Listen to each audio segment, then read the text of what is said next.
વરસાદની દેશમાં જોઈએ તે પ્રમાણે હજુ પણ વરસાદ વરસી નથી રહ્યો।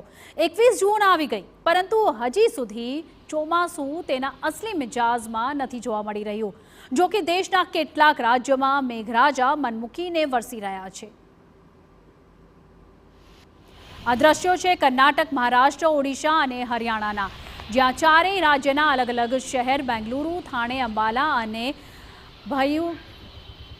ભયુરભંજનમાંથી વરસાદી મહેર જોવા મળી। કર્ણાટકમાં હજુ પણ વાદળછાયું વાતાવરણ રહેવાની શક્યતા છે અને હળવો વરસાદ પડી શકે છે। તે જ સમયે હવામાન વિભાગના જણાવ્યા અનુસાર 22 થી 24 જૂન સુધી મધ્યમ વરસાદ અને ગાજવીજની સંભાવના છે, પરંતુ 24 અને 26 જૂને ભારે વરસાદ પડી શકે છે।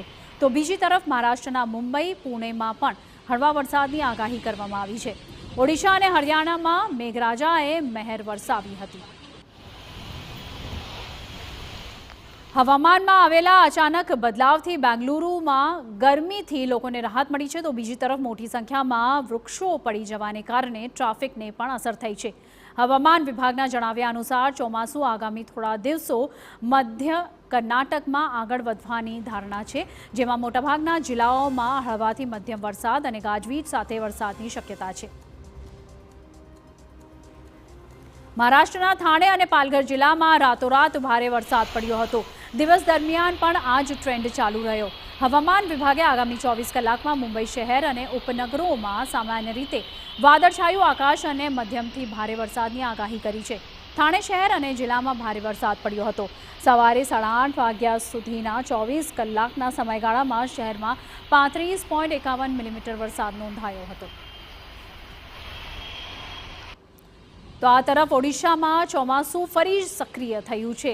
ભારે ગરમી અને ભેજથી લોકોને રાહત મળી છે। લાંબા સમય બાદ મલકાનગિરીમાં એટલું અને દક્ષિણ પશ્ચિમ ચોમાસું થોડું આગળ વધ્યું છે।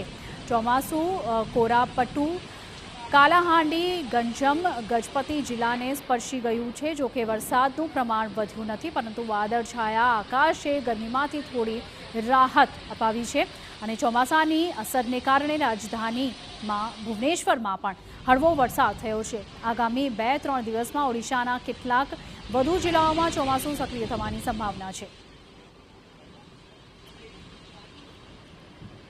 હરિયાણામાં છેલ્લા 2 દિવસમાં હવામાનમાં આવેલા બદલાવને કારણે લોકોને ગરમીથી થોડી રાહત મળી છે। હવામાન વિભાગના જણાવ્યા અનુસાર ચંડીગઢ, અંબાલા અને રોહતક સિવાય ઘણા જિલ્લાઓમાં ભારે વરસાદ બાદ આજે અન્ય બીજા જિલ્લાઓમાં પણ વાતાવરણમાં પલટો જોવા મળી રહ્યો છે, જેના કારણે લોકોને ગરમીથી રાહત મળશે।